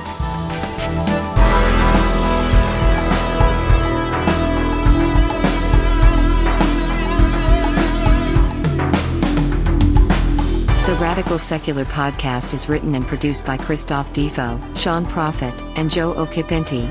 Logo and main title design by Tim Stetner. Post-production and original theme music by Sean Prophet. Special thanks to our support team, Lindsay Brightman, Jillian Sky Jacobs, and Lori Field Okipinti.